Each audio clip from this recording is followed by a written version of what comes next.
This conference will now be recorded. Hello everyone. Good morning, good afternoon, or good evening as per your time zones and locations. So today we'll start our first session in Unix basics. So as the topic I told you is Unix basics, basics are usually very important for understanding Linux completely. If we are good at basics, then the entire Linux course will become very, very easy. That's the reason before starting the full-fledged Linux batch, we have to spend 4 or 5 classes in complete basics from the scratch, what we are going to start from today.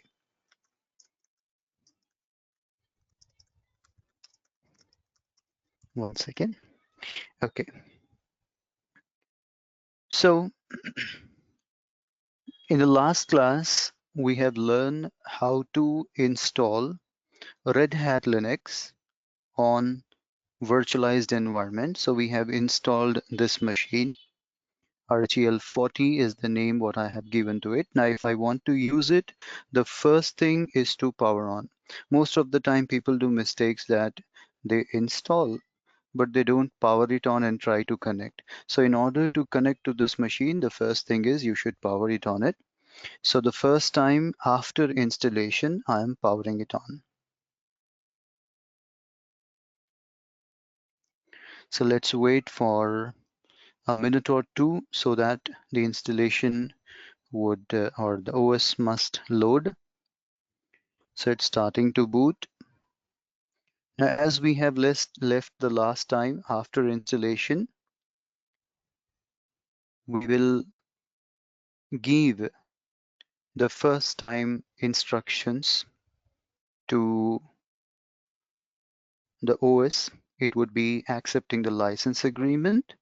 And if you have a license key or your subscription, you can connect to Red Hat network and register this VM to get regular updates.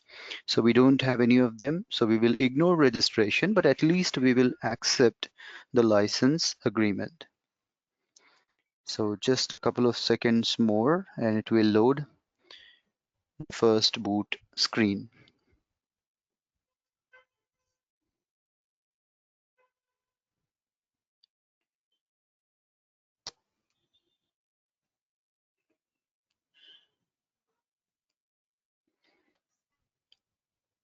So mouse cursor is available. In a moment, the screen will load. Usually for the first time, whenever you are powering on machine, it might take little time to load. Once you have done with the settings, next time onwards, the booting would be faster. So as you can see, there is an option, license information, and it says license not accepted. So let me go for license, and there is an option here, I accept the license agreement. So just select it and say done. That's it, nothing else to be done. And let's click on finish configuration. Now, first time I'll show you how to log in into graphical environment, but after this, you might not see that anytime I would be logging into graphical environment. It happens very rare because we would be concentrating more and more, as I told you earlier also, on command line. That would be our forte, that would be our backbone for communication. So as you see, it's only listing the name of my user, which is a normal user. Now, I would like to log in as an admin user, which is root. Normally, root username will not be listed on the screen. So you need to click on not listed. When you click on that, it would ask you the name with what name you would like to log in. Just type the name of the user you want to log in, which is root. Then give the password. As I have set the password Red Hat, so I'm typing the password. Now it will allow me to log in into the machine in the graphical environment.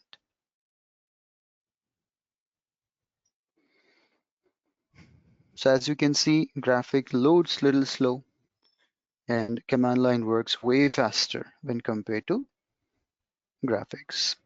Now one more screen would appear over here, which would stop us and tell us that select the language, these, that. So simply click on next, next, next. That's it. No need to do anything. And close the other window as well if you want to close. Now, like Windows, you have Start button. Here we have Activities button. So if you click on Activities button, it would allow you to go to Firefox or My Computers or Marketplace kind of thing, right? Or Terminal. If you log in into Terminal, you can work with command line. Like Windows also have a command line, Linux also have command line and graphics both availability. So this is it, guys. This is the way you can log in graphically. That's it. We don't have to really worry about graphics. Now, I would like to connect remotely over the network. Now, yesterday you saw that when I was trying to set IP address, it was not working. But once the OS is installed successfully, and I just tried to reconnect, and you can see now that it's pinging. The response is coming. That means the IP address is working for me. That's great. Now, how can I connect from one machine to other machine in command line over the network? Now, as you might be aware that even when we are working, our data centers would be at somewhere different place, and we would be sitting and operating it from somewhere different place. Sometimes it might be two different locations, two different cities, or two different countries also, right? So we need to make sure that how we are going to work. Normally, if it is two different sites, two different locations, we use one more concept called VPN, Virtual Private Network, that would be set up in our data center. Let me just give you a brief overview that how it works. So what happens, guys, that your data center would be somewhere at different geographical location, and your office from where you are working, or maybe from your home where you're working, is a different location. Now in your data center is your actual servers that would be running. Now how can I connect to my data center over the network? So in your data center you will be having VPN configured, virtual private network. So from my machine's internet, I would be connecting to our data center's VPN through some username password. That is the most secure way to connect to a data center over the network, which will be having firewalls, DMZs, many things protecting your data centers. So in that, VPN is also configured. So through your VPN software, first you will be landing into your data center. Now, once you have landed successfully, you have clear VPN username, password, security, all the measures, whatever it might be, then this VPN will allow you access to go with any machine in your data center and work with, or only those machines which have been given access to you. So from my laptop, with the help of VPN software, I will be connecting to my data center's network. Now, once the security is clear, then my desired machines, if my data center's admins have given me right to access those machines, that VPN will allow me to access my machine. So that's how over the network communications will happen. So definitely all these VPNs and all will be configured in your laptop. Generally, when we work for an organization, you will be given a fully configured laptop. They'll show you the method how to open VPN software and connect it to other network, and you can enter into it and you can work. But apart from VPN, over network, if you want to communicate after connecting to VPN, we also need to install one software that will allow us to communicate from one machine to other Unix machine, especially in command line interface. Which is that software? See, you need to download a software and install it. Again, if you are using an official laptop of your organization, these things might be pre-installed. Anyway, we are just working on a test environment, so we are installing this. Just go to putty.org. Right now, this putty software will allow you to connect from one machine to other Unix machine, especially from Windows to Unix machine over the network in command line environment. Now, when you come here, you see it is giving you many options, 64-bit, 86 something. Just click on that. This is enough for our Windows installer. When you click it, the software will be downloaded. Just go with next, next, next, the way we have done with Oracle VirtualBox also. Same way. Just go with next, next, next. Your software will get installed. Once it is installed, it would look like this. Obviously, you will not find these things. I have saved it. You will get an empty console. Now here you need to type the IP address. So whenever you are connecting to your official environment, first you need to make sure VPN is connected. Whatever VPN your organization is using, they will give you like 40 gate, 40 client, or Cisco, whatever it might be. So just make sure that first VPN is connected. Once the VPN is connected, it's guaranteed that now I can go into my data center and connect my desirable machine. So in our case, I cannot show you VPN access. You can just Google out or watch YouTube videos where you can find that how VPNs are connected. So anyhow, just think that VPN is connected. Now I'm trying to connect to my machine.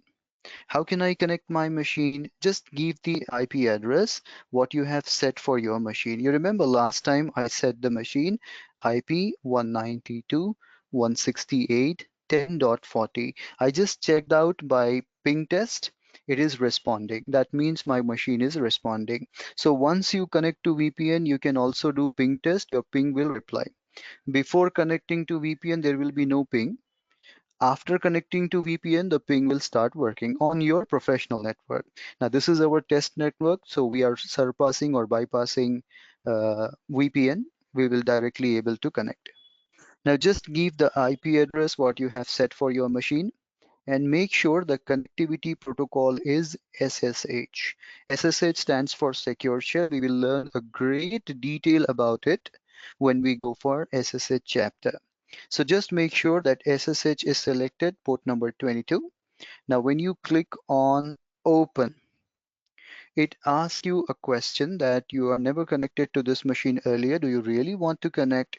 Just say yes. Next time, this question will not be asked. It's only for first time. Now it's asking you what username you want to connect with. I'll give username as root. And what's the password you want to give? The password what you have set, which is red hat. And you see you are connected to that machine. Now, if you observe, it is very small fonts, black background, something like that, which is not properly viewable. So I want to change the settings so that the words appear bigger. Maybe I want to change background and foreground colors. So just right click on the top of the ribbon. Options appears over here where you can go for change settings. So just click on change settings. Inside it, go to appearance. I wanted to increase the font size. So when you click on appearance, you'll see there is Courier new 10 points. So you can just click on change. Over here, you can select different fonts if you want. I'm okay with Courier now. I'll just make it bolder and I'll set the font size to 16. You can set it according to your flexibility or comfortance. So I'll go with OK. One more time, I'll say apply. So you see suddenly the font size has been increased and it seems little viewable now. Also, what I want to do is I wanted to change the background. Now, if you are comfortable with that black background, like most of the people are very much comfortable with black background, you can continue with that. But for classes and recording purpose, I would try to change the fonts to, so colors to white and black. Now it is black and white. Black background, foreground is white. I want to reverse it. I want to make white as a background and black as a foreground. The most easiest way to do is right click on the ribbon again, go to change settings, and over here you can see there is an option colors. So when you click on colors, there is an option, use system colors. Now these are putty tools, guys, which is really useful.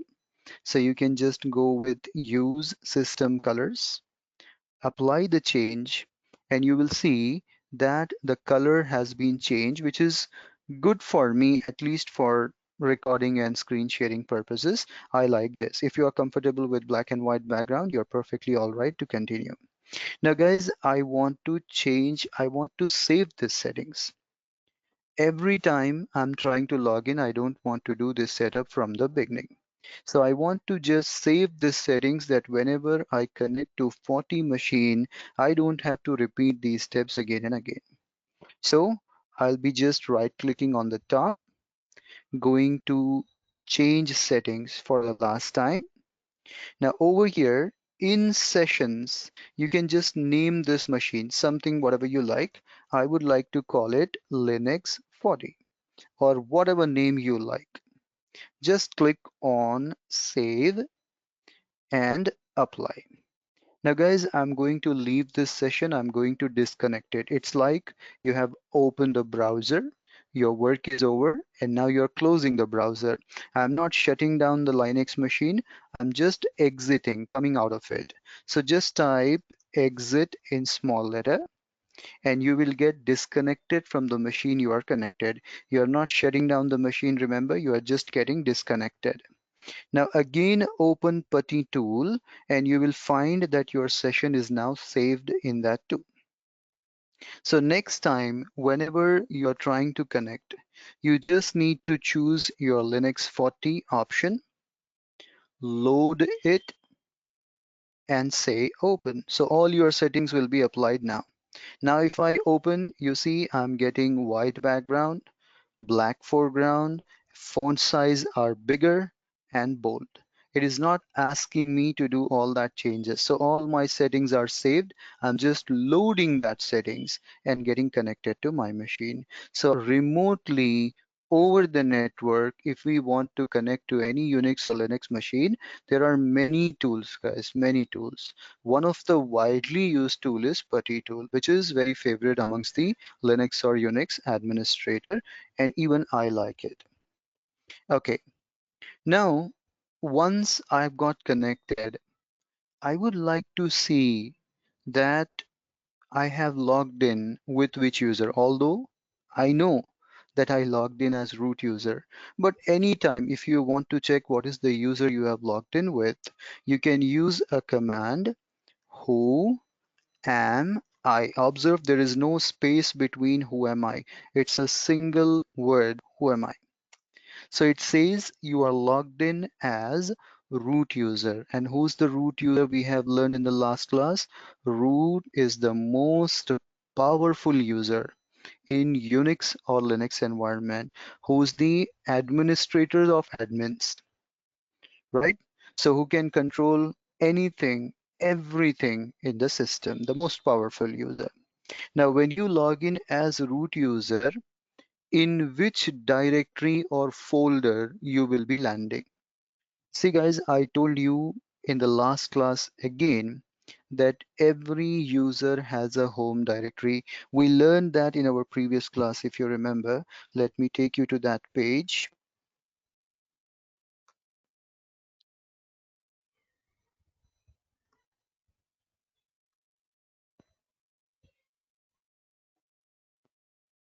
Okay, over here. See, root has a home directory called /root. So whenever you will connect to Unix or Linux environment with root username, automatically you will be landing into root's home directory, which is /root. Let's check it out. Now I am logged in as root user. Now one more command what I want you to learn is pwd. It is called as present working directory, but actually the command full form is print working directory, but you can take it as present working directory also, I don't mind, but actual abbreviation is print working directory. In other words, we can call it present working directory. So it says that right now you are landed into root directory. So you logged in as root user. So ultimately you are in the home directory of root, that is /root. So whatever user you have logged in with, you will be landing into that user's personal directory, which is called as home directory. Now let me show you. If I log in, I'll take one more session of the same settings. So multiple, see, Unix or Linux is multi-user operating system. At a time, many users can log in into the system. So I'm taking one more session for the same settings. So again, I have connected to 40 server. Now this time I'll say I want to connect with my user. Again, if you remember in yesterday's class or last class, after installing Linux, I have also asked it to log in or create a user called my user. So I set the password for it. I knew the password, so let me type the password. I don't know what user you have created. You can use the same name and password. So now if I say who am I, it says you are logged in as my user. And observe when I say pwd, it says you are landed into home my user. If you remember, I told you that all normal users home directory will be created inside /home. So if I have a user called um, Arjun, so you'll find /home Arjun. If you have a user called Satya or Shabir, you'll have /home Satya Shabir or something like that. That's the way. And one more thing, if you observe, when you log in as root user, just observe over here, root user is showing you hash mark. This is called hash prompt. And when you are logged in as a normal user, it is showing you dollar prompt. Dollar prompt represents normal user. Hash prompt represent that you are an admin user or root user, the most powerful user. So that prompt will also tell you that which user you are. Although at the right side, it is also printing that what is the user you are logged in with, right? So anyway, many ways are there with which you can find out. All right. Now I'll just get rid of my user. I don't want to continue with my user. I will continue with root user only to get full privilege. Now, as you see, the screen is filled up with some data. I would like to clear the screen. I mean, I don't want to see what commands I executed previously. I just want to clear it. To clear it, you can just use a command called clear. When you run clear command, it clears the screen, right? So that from the top, again, you can type the command, right? So commands are executed. I don't want to see anymore the output. So I just clear the screen by using clear command. Okay, guys, so this is the way how you can log in into any Unix or Linux machine. Now, before I can show you the actual commands, what I want to show you, let me show you few more important commands. Like suppose you want to check what is the date and time set in my machine right now. So you can use a command called date. When you print date command, it will show that it's Monday, May 31st and 19 hours past 31 minutes. IST is the time zone, Indian Standard Time Zone, and the year is 2021.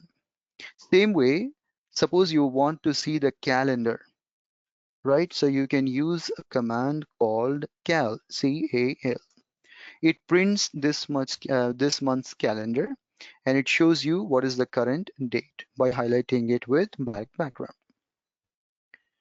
Now let us say that I want to see entire 2021's calendar. So you can say cal 2021 and you see the entire year's calendar has been printed on my screen. Now, how can I clear the screen if I don't want to see previous output? You can use clear command. One more time, you can call cal 2021 and you see the entire year is printed. Now, let us say I don't want to see 2021's calendar. Maybe I want to see back some years calendar. For example, I want to see 1990. 1950s calendar, maybe. So I can say cal 1950. So it would show me 1950s calendar. The entire 1950 years, January to December, it is going to print it out. Again, to clear the screen, I'll go with clear. Or you can see future years calendar. For example, cal 2050 calendar. So it would show you 2050, what would be the days, dates and time, all that. If you want to clear the screen with a shortcut, see, I don't want to type clear command all the time. The shortcut, what I can use is Control plus L. That's the shortcut. So when you press Control and L together, Control and L, this is going to clear the screen. So every time I don't want to type clear command, I'll just press Control L and you see the screen will be automatically clear. Now again, the screen is filled up. I'll just type Control L and this is going to clear the screen. These are the shortcuts. Few more shortcuts we are going to learn in the coming time. Now, if you want to see a specific month of specific year, then you can say cal. I want to see August 1947 calendar. So this is going to show me a specific month of specific year calendar. So these are the things, guys, which I thought you might know. Now let's proceed and let's see few really useful commands. See, I know that I am present in /root directory by running the command print working directory or present working directory. Now I would like to see in this directory how many more files or other directories are present.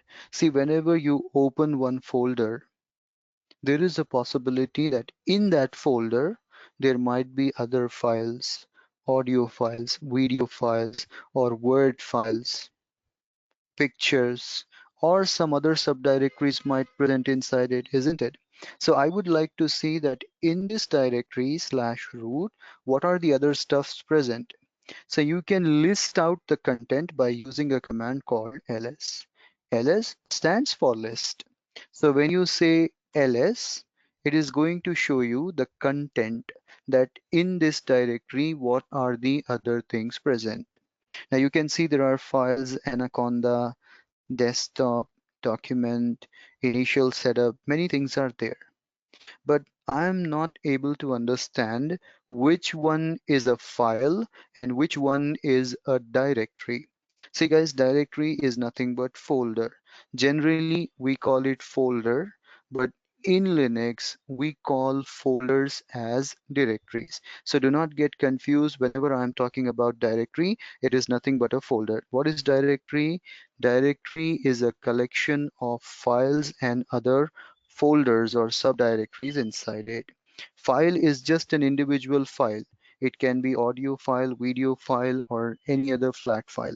But directory is a place where you can segregate the things and keep inside it. Suppose I have my office document, I'll make one directory with the name of office and I'll keep all my office document there. Segregation will be simple, right? So flat file, individual file clubbed together at one place will be directories or folder. Now, I don't really understand that which one is a file and which one is a directory. So Linux helps you with some color codings, guys. By seeing that colors, you can recognize whether it is a file or it is a directory. Okay, so how can I recognize it? The one which is coming or appearing in black color, this is nothing but a file. Something which is appearing in blue color, that is your directory. So black color represents files and blue color represents directory. But guys, this is not the case in all Unixes or Linuxes. Most of the Linuxes follow this color coding, but there are few Linuxes who never go with color coding, or there are few Unixes like IBM AIX. They never use a color coding at all. IBM AIX will always prefer going with black color. Everything will be represented in black color. Then how would you represent it? So in that scenario, you can go for long listing. You can say ls hyphen L. See, whenever you are trying to run a command with added options, so you need to type the command, give a space, then the option starting with hyphen. Hyphen followed by any letter is called as flags or options. To run the command more efficiently, we will add some options, and all the options you have to give with dash or hyphen. So when you give dash, it understand that you are adding some new option. So ls hyphen L represents you want to list the output in long form, detailed form. Now, when you hit enter, you see it is showing each and every file in detailed output for your understanding. Now, if you see a file is starting with dash or it is starting with a letter D. So something which is starting with a dash or hyphen is your normal file. Observe the color. All black color things are starting with a dash. And all blue color things you observe it is starting with D. So if the output of a file begins with dash, it's a normal file. If it is starting with D, that means it is a directory. And what is a directory? I told you it's nothing but a folder containing more subfolders or files inside it, right? So something which is starting with dash is a flat normal file, and the other one is D, that is nothing but your directory. Let me tell you an overview. What are the other things inside it? So after dash, there is something written RW, RWX, something like that. These are called as file access permission. Now, how people can access this file? Now, what is that RWX and all? We are going to learn in the coming time. Then how many links this file is having. See guys, a file can have a shortcut file. Like in Windows you do, the software will be installed under program files folder, isn't it? And a shortcut you will place on desktop so that easily from the desktop you can access the software. So that shortcut file is nothing but a link. So here it might be telling you how many links are there for a file, and for a directory it is telling you how many contents are present inside it. That means this directory is having how many more data inside it, maybe 3 files, 10 directories, something like that. So mostly there are two contents inside a directory, and a file is having only one link. Then who is the owner of the file? See, whoever creates the file, he will become owner of the file. If root user create a file, root becomes owner of the file. If my user creates a file, my user will become owner of the file. Then you have group of this particular directory or file. Who is the group owner? See guys, in our system we have an individual person which is called as user. And when a person is clubbed in a group, right? So there is a group which is nothing but collection of users. See guys, in the organization we have teams, we have projects, you have departments. So persons who are working in that project will be clubbed in that group so that recognition and file access becomes easier. So same way, a file can belong to a owner, that is called as user, or a file can also belong to a group, right? So root is the owner of the file and root's group.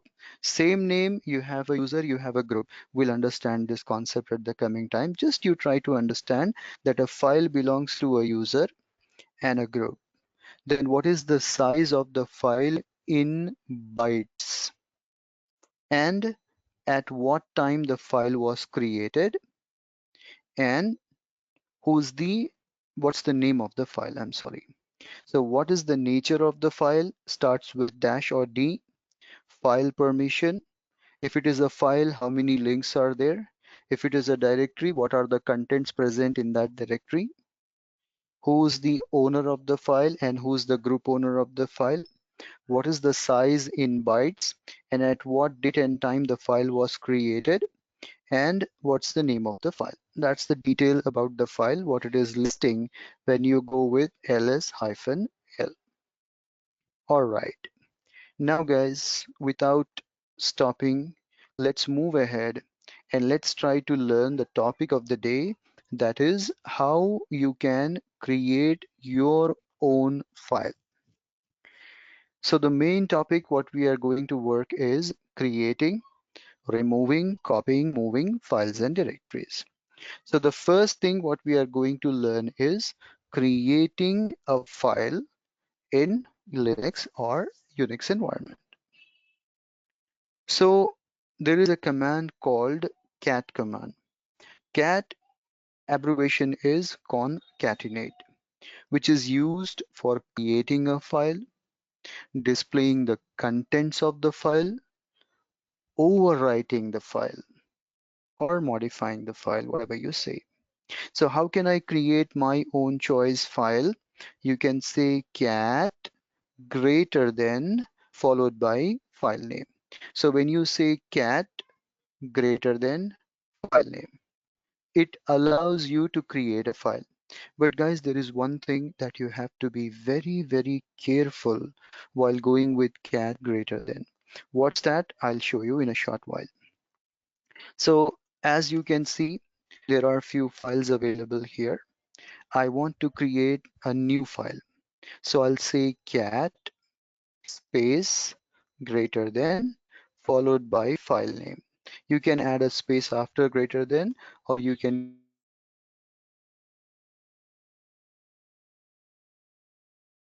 continue without a space. Both are fine. So suppose I want to create a file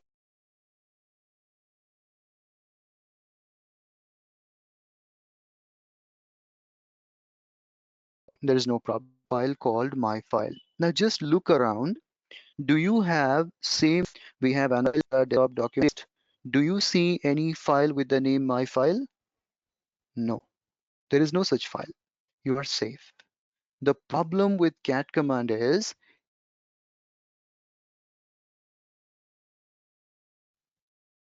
it if this file name exists, it won't even prompt you. That's very dangerous thing. Suppose already there is a file with the name my file. It has 100 lines inside it. Now, by mistake, you said cat greater than my file and you continued without even telling you that there is a file with the same name, it will get overwrite. There will be no such warnings. Simply, it is going to overwrite the file. That's the very painful thing when you go with cat command. So with cat greater than, make sure that you are never giving a file name that already exists. Otherwise, it is going to overwrite the content without even prompting you. So as I know there is no file with the name called my file, I can now continue. Now when you hit enter, it opens the file for you and asks you to type the content. For example, I'll say hello world. My first line is over. Now I want to go to second line. So let me hit enter. I'll say this is my first file. That's it. I only wanted to go with 2 lines. So let me hit enter. Now one more problem. Suppose I think that first line should not be hello world. First line should be hello guys. So now I want to make a correction. So let me press backspace. You see, once you have typed the line and hit enter, it will be locked. It won't allow you to go up. You use up arrow, down arrow. Instead of taking you up and down, it is printing AB or something like that. So once the line you have written and hit enter, that line will be locked. You cannot go up and correct it. It's done. That line is finished. Now it is not correctable. Now, if you want to finish your work, you are done. Now you want to save the file. To save the file, you have to press Control plus D. Last time I showed you Control plus L to clear the screen. Now I'm showing you Control plus D to save the file. D, done. You're done. To cancel, you have to press Control C. To make sure that you want to continue, press Control D. When you say Control D, it brings you out of cat command. Now, if you do ls, see earlier there was no file with the name my file, but can you see now that there is a file created with the name called my file? So my file is created. Now suppose I want to see the contents of that file. What is written inside it or any file? If you want to see the contents of any file, the command is again cat. But you don't have to use any symbol, no greater than, no less than, no symbol. Just say cat and the file name. Any file if you want to read, just say cat space file name. So you see it is printing the content of that file. Hello world, this is my first file. Now if you want to clear the screen, you can type clear command or you can just use Control L. That will clear the screen. So I've got a file, my file, which has some content. Now I'll show you what happens if you use greater than on existing file. So I'm going to say cat space greater than followed by file name. What's the file name? The file name is my file. Now guys, what I'm doing, just try to understand. There is a file with the name called my file, which has contents inside it. So I'm using cat greater than. Ideally, what should happen is if I use an existing file name, it should prompt me. This file is already created and it may get overwritten. The problem over here is cat command is not that much lenient or captive usage. It simply continue without prompting you. Now, when I hit enter, nothing is printed. What is inside it? Okay, I'll continue to write. I'll say, hello guys, how are you? Now let me press Control D. Now you try to read the file. See guys, if you want to repeat previously executed command, you can use up arrow. When you use up arrow, it repeats previous command. This command, no. One more time up arrow. This command, yes. Hit enter. Whichever command you want to re-execute, just come to that command and hit enter. Now when I say cat my file, see last time the data was hello world. This is my first file. But after using cat greater on the top of it, it overwritten the content. So whatever content that was there in the file got overwritten with cat greater than. So this is what I was trying to tell you, that when you use cat greater on an existing file, without even prompting you, it is going to take away all your data. Now here it was just 2 lines. Observe you have an important configuration file with 700 or 800 lines. With your just a silly mistake, it is going to take away all your data. Now, if you don't have backup, then you are gone. You need to get the same configuration file from other server. Lots of headache we have to face. So whenever you are using cat greater than, be very careful. Otherwise, you will lose the content. Anyway, now what I want to do is I don't want to overwrite it. I want to add some new lines into this existing file. Same file, I wanted to add more data. Maybe I want to add 2 more or 3 more lines into it. So how I'm going to add more lines into it? We need to go with cat command, of course. But instead of using single greater than, you have to use double greater than. So you can see over here, 1 second guys, I'll be back in a moment.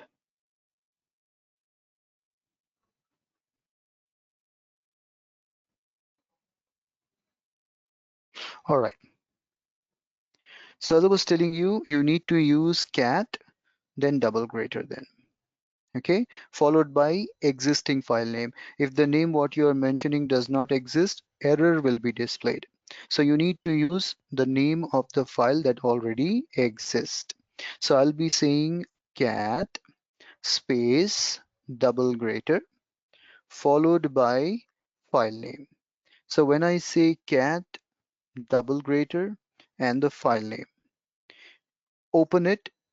Now it does not shows any previous data, but it does not disturb the previous line. It will give you new lines, compose your file. So I'll say, uh, I'm fine, thank you. Something I'm trying to add up. Now let me say Control D to finish my work. Now if you again repeat cat command without any symbol and hit enter, did you see that it added the new line in the bottom without disturbing your previous lines? So previous data is as it is, and at the bottom, new two lines have been added, or three lines because I have added an empty line also. So three new lines have been added at the bottom. So whenever you use cat double greater, very safely it appends the data or adds the data to the bottom of your file. This is the way you can create a file, or you may overwrite the file, or you can update the file by adding couple of more lines into it. So this is how the cat command will work. Now suppose you want to create multiple files. How to create multiple files? Guys, you can create multiple files, but you cannot add content to it at a time. What does that mean? That means you can create empty files without any contents inside it. So how to add multiple files in your system without any data?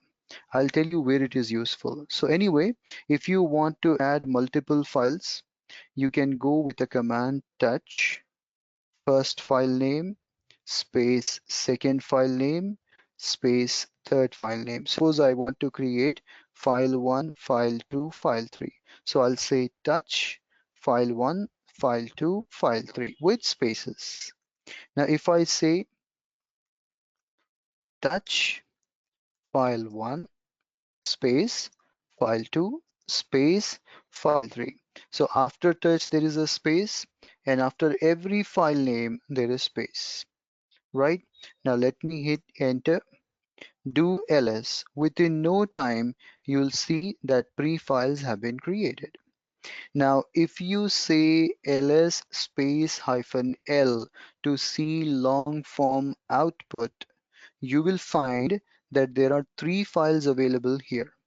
Now, what is the size it is showing you? Observe here. The size what it is showing you is 0. These are called as 0 bytes file, the file with no contents inside it. If you just try to read it, you'll find nothing inside it. So if you say cat file 1 or file 2 or file 3, you'll find there is no content inside it. So 0 byte files are created. Now, in which case we create 0 byte files? Only to show some content in a directory. Maybe some testing is going on. So according to that test, you need some data to be present somewhere. So we create that 0 byte files and keep it. That's it. Other than that, there is no real usage for creating empty files.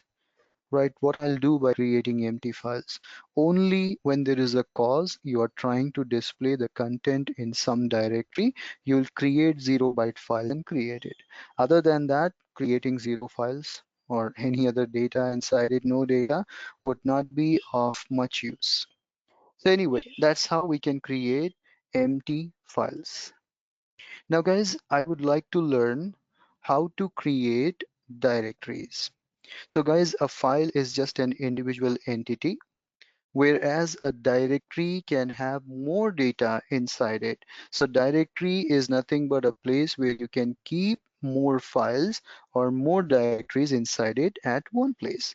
I've given you an example. I have office data, I have my personal data, I have audios, I have videos. So we'll segregate everything in one folder that we do generally, even in our personal laptops or desktops. Same thing here, we are creating a directory to keep my personal choice data inside it. How can I create a directory? To create a directory, we will use a command called mkdir.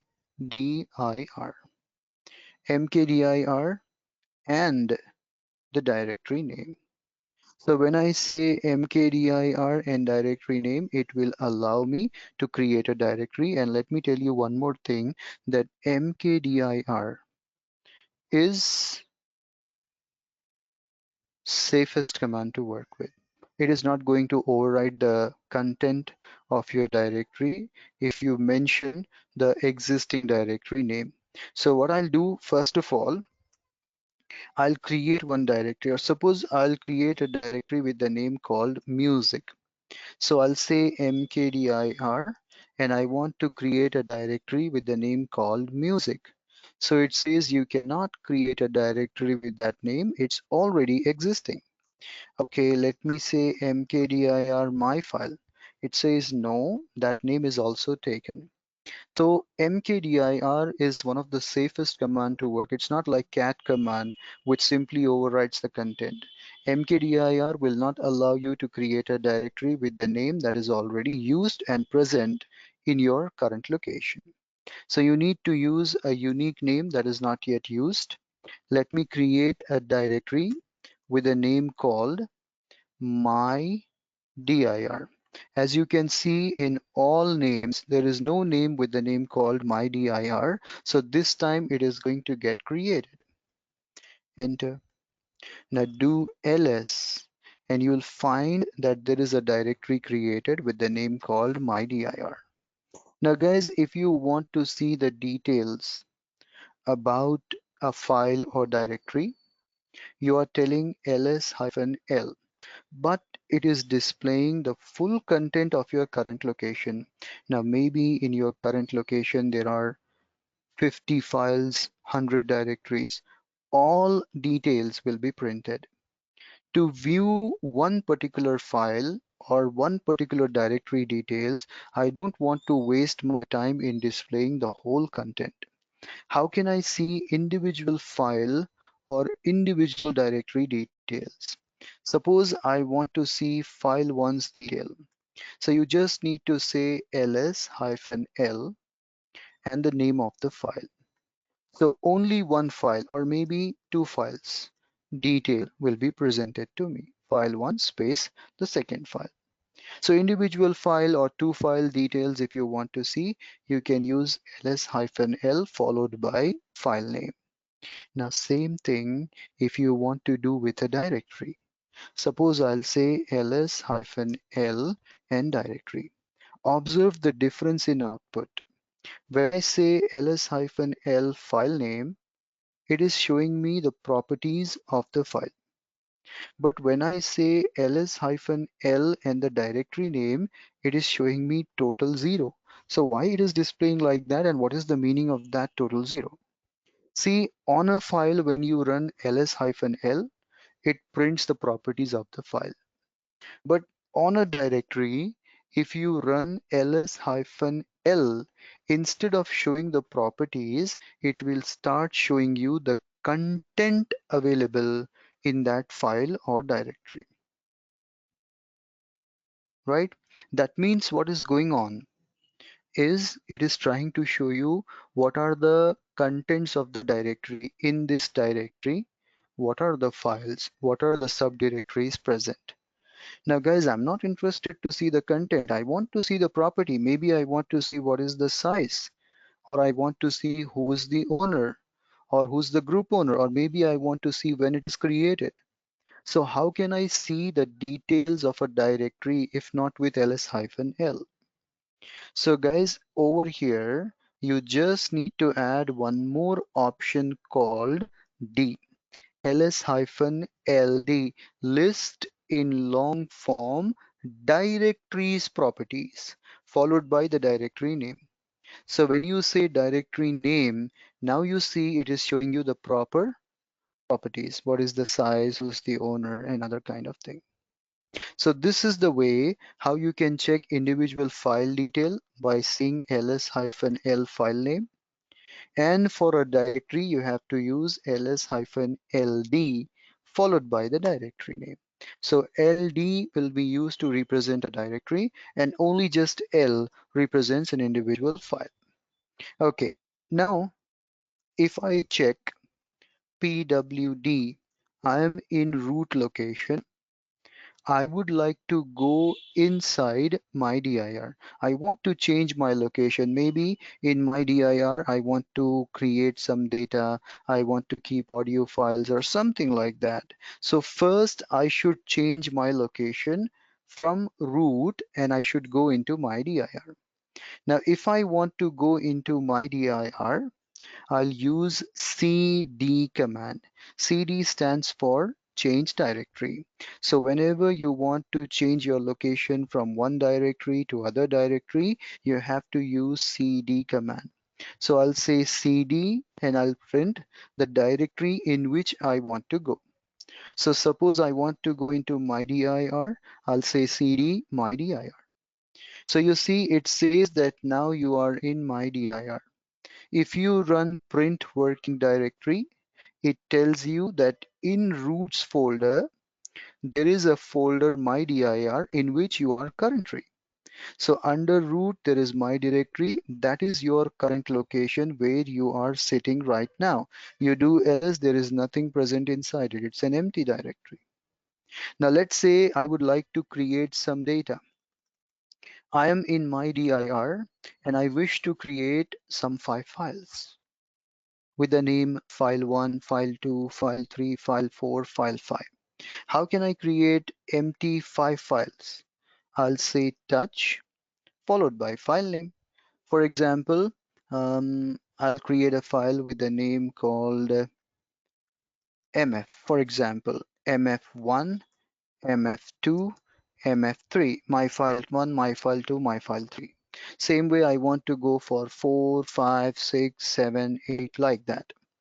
Now guys, if you want to keep the name of the file same, mf, but you're just changing the suffix with number 1, 2, 3, 4, 5, that way, isn't it? So what I'll do here is I can use a shortcut. I can use a curly brackets, which are also called as parentheses. So this curly bracket can help you creating multiple files in a simple shortcut. I want all the file names to be mf, but the names should be changing by number. I want to say mf1, mf2, mf3, mf4. So I can use a range by saying start with number 1 and stop at number 5. So it will start from 1, dot dot is the range, followed by 5. Now you do ls. Did you see guys, in a single shot, you're able to create 5 files? How simple was that? In two simplest manner, I'm able to create 5. Now suppose in place of 5, if you give 50, it creates the file from 1 to 50. If you give 500, it creates 500 files. If you give 5000, it creates the file till 5000. So in a simple shortcut way, you can create multiple files. Now, can you do this task the same way on graphical screen? It would be very tough.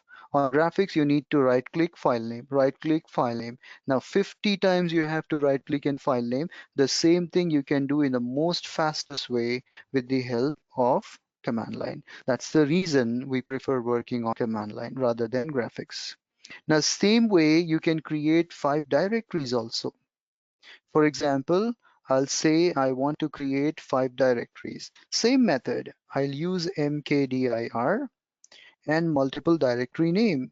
For example, I wanted to create the directory with the name md or mdr and or just md. curly brackets, and the range. I'll say 1 dot dot 5. Now you do ls. In a single shot, you can see I have created 5 directories and I have created 5 files the other way. So same way you can create multiple files by using touch command, and the same way you can use multiple directories by using mkdir command. So I hope this is clear. So my work is over. Now I would like to go back to my previous working directory. My work in this directory is finished. I want to leave it. I want to come out of this directory. Now don't try exit command over here. If you try exit, your terminal will be closed. So my intention is not to close the terminal. I want to come outside of this directory. I want to step out. So you can use cd space dot dot. Now many people do mistake. They won't give space and it says command not found. It is cd space dot dot. So cd space dot dot will take you one step back. And guys, whenever you are inside your home directory, there is a symbol that comes up is tilde. So when you see that tilde, that means that you are in your home directory. As a root, your home directory is root slash root. You say pwd, you are in your home directory. So whenever you are back in your home directory, that tilde symbol will appear. Now you do ls, you won't see the files and directories what you have created. But now if you say ls mydir, did you see the content of that directory? So I am not in that directory. I am outside only. But being in slash root, I can see the content by typing ls and the directory contents. So ls on the directory will display the content what is present inside the directory. To go into the directory, you need to use cd space directory name. Now you do pwd, you are inside that directory. Use cd space dot dot, you're out. Right? More on that cd options I'll talk about it maybe in next class. Today let's see more interesting things related to your mkdir. Now let us say guys, I would like to create a parent directory and a child directory together. So what my requirement is, I want to create one mother directory. Suppose the name of this directory should be main directory or whatever name you like. Inside this directory, I wanted to create a child directory with the name called subdirectory, something like that. So how to create in a single shot a parent directory as well as the child inside it. So this is very interesting concept, guys. See, in my present location, there is no main directory, there is no subdirectory name, any name is not used. I'll say mkdir. Now, if you want to create first the parent directory and inside it you want to create a child directory, you need to say mkdir hyphen p. First, create a parent directory. P stands for what? Parent directory. So I'm instructing it to create a parent directory. Inside parent directory, I want to create a child directory. So what's the first parent name you want? I want the parent name to be main. Now how to say inside main directory? You need to use forward slash. So you are telling create a main directory, go inside it and create a subdirectory. Now, if you do ls after running the command, don't forget to hit enter. Once you hit enter, you'll find that main directory is created. And if you say ls, show me what's inside main. So you'll find that inside main directory, there is a child directory created with the name called sub. So first the main directory is created and inside it a child directory is created. How about I want to add more things to this directory. Now Again, I want to go into main directory and create some directories. So I don't want to always go into some directory and create the stuff. I'm in root. I want to create something inside main directory. How can I create something in a directory without literally going inside it? So you can say touch, go to main directory, inside it, create a file for me with the name called F1. Now you say ls main. Did you see? I did not change my directory. I'm always in my home directory, but I instructed touch command that you have to go to main directory and inside main, you create a file with the name called F1. Or again inside it, I want to create two directories. No problem. You can say mkdir -p. So I just want to check whether parent directory is there or not. If parent directory is there, it won't do anything. If there is no parent directory, then only it is going to create it for you. So I'll say check for a directory with the name called main. If it is created, don't do anything. If there is no such name, create it. Now inside it, I want to create two directories or three directories. So I'll say create a directory with the name D1, 2, 3. So what it does is it creates a directory with the name D1, D2, D3. So I'm telling go to main directory and create three subdirectories for me. Now you do ls and main. See, all your previous data is as it is. Nothing has been disturbed. What it does, it simply went into main directory and created three separate directories for you with the name D and the suffix is 1, 2, 3. D1, D2, D3. So this is the way being outside of the directory, you can put some data inside it or you can create some data. Maybe that is a file or that is a directory you can create inside it. Now let me make it more interesting. Guys, I want to create one main directory with the name called zoo. Inside it, I want you to create three subdirectories. One I wanted to create as lion. Other one I would like to create as cheetah. And the third one I want to create as tiger, something like that. One main directory with three subdirectories. So how can we do that?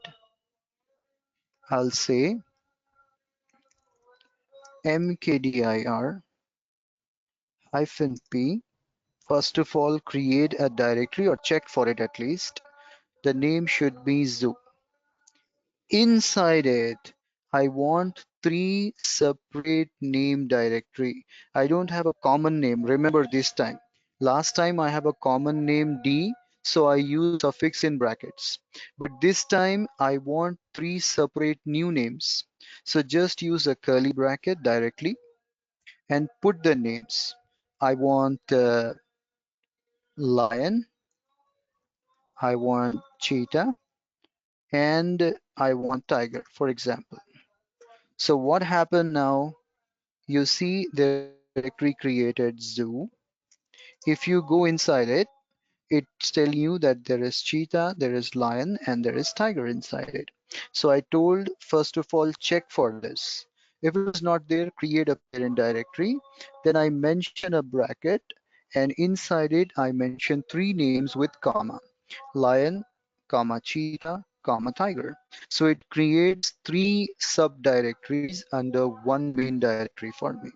So the main directory name is zoo, and inside it, I created three directories. Now let's make it even more complicated and interesting. And after that, we'll call off the session. See, I want to get this structure. I need one main directory with a name called world. Inside world, I need three subdirectories with whatever name you like. For example, I'm choosing India, Australia. USA. It's your choice, whatever continents, whatever countries you want, you can use it. Inside India, I need two subdirectories. So I'm using Hyderabad, Bangalore, Sydney, Perth, Tampa, New York City. Now, whatever names you want, it's up to you. Even I'll change the names if I want. So how to get that structure? One main directory, three subdirectories. Each subdirectory should have another two subdirectory. So how can I create such a complex structure in a most simplified way? Just remember, guys, doing this task graphically. You need to create a main directory, then go into main directory, three times create three subdirectories, go to each subdirectory and create two directories. Just remember that how much time it is going to take. Just imagine. And same thing when we do on command line. See how simplified it is. I'll say mkdir, check for this parent directory. If it is created, go for childs. If it is not created, first create the mother directory with the name called world. Now go inside it. / will take you inside that directory. Now I have three main directories or three subdirectories to be created. So I need to put them within curly bracket. Whenever you have more than one, you need to do it with the help of curly bracket. So first directory I want to create is India. Second directory I want to create is Australia. And third directory I want to create is USA. Now within these directories, again, I want to add two directories. No problem at all. Just come to India. How can I go inside India? You need to use a /. So I'm telling go inside India. Now again, two directories, enclose it within a bracket.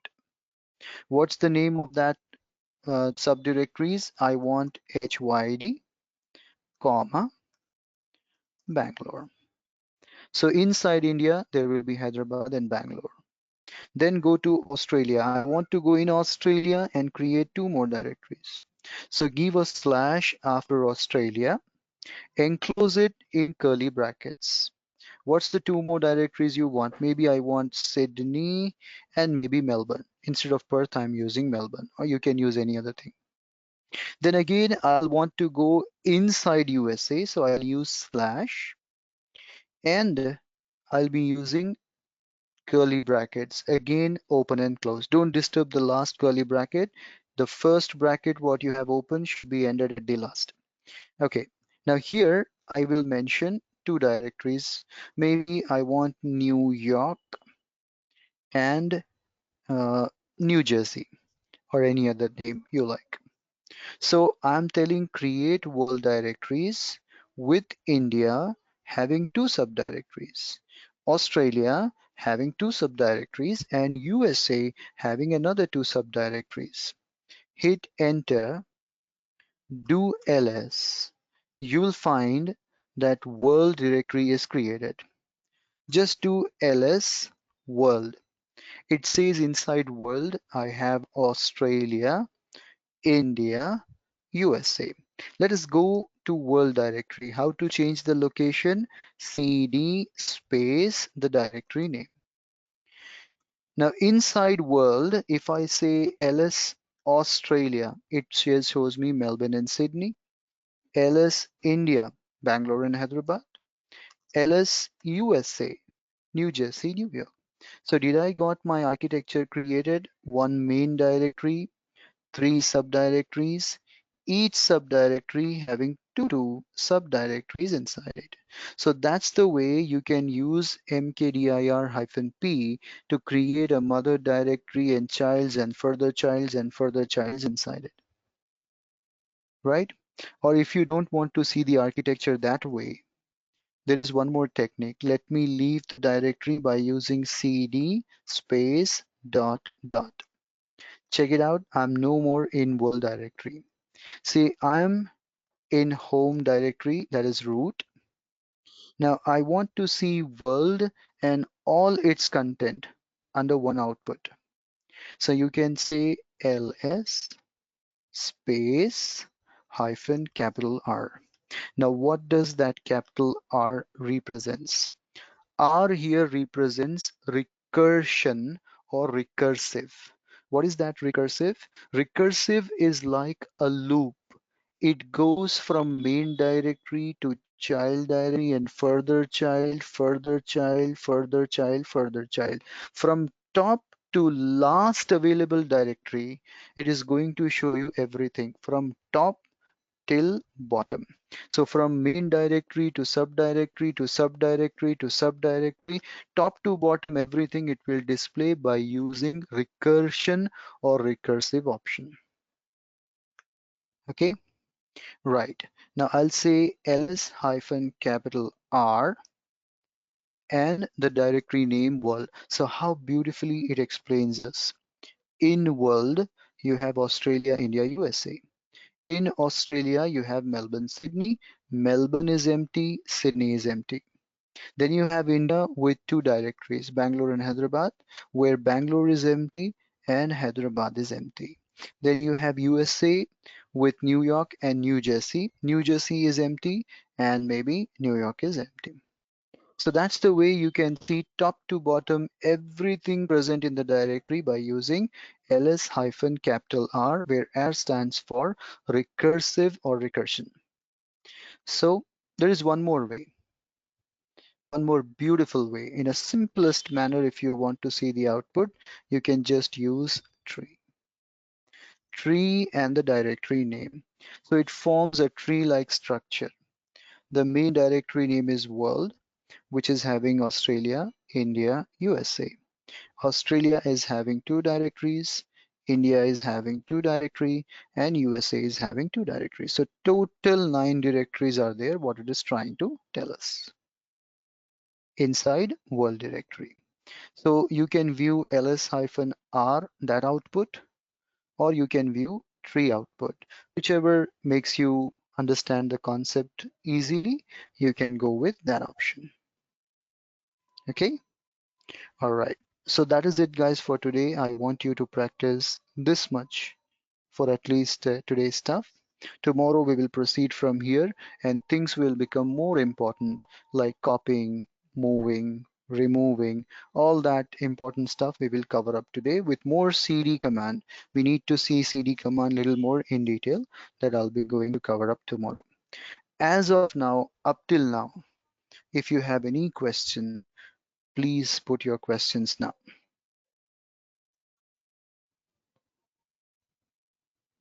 If you have any questions, guys, now you can ask your questions or put your questions in chat window.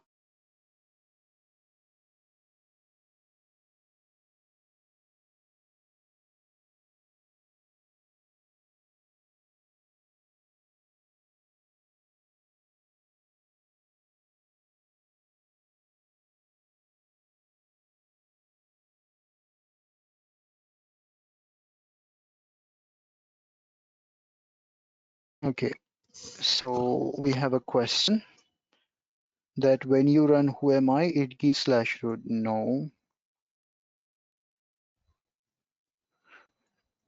Okay, Shabir, I'll also answer your question. Satya does not have any question. Great. So first, let me answer this question that when I run who am I, it prints slash root. No. When I say who am I, it simply prints the name root. When I press pwd, then it gives me slash root. So here is the name of the user with which I have logged in, and this is the location where I am right now.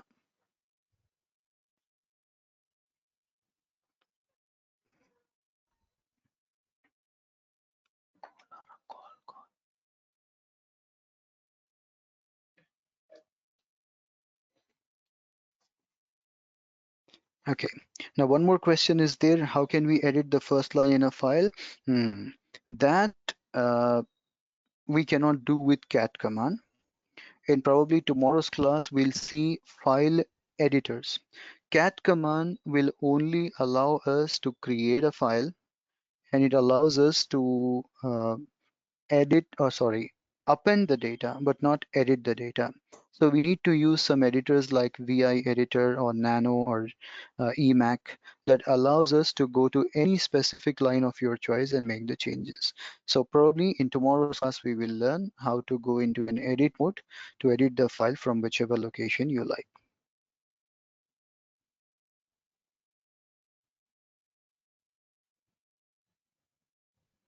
Yep.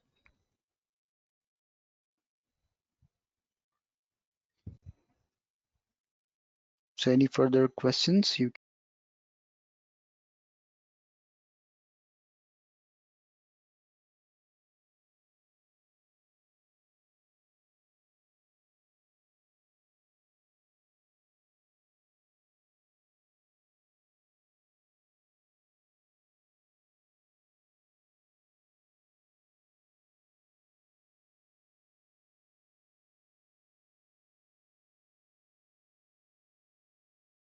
Okay, I think there are no more questions, so that's great.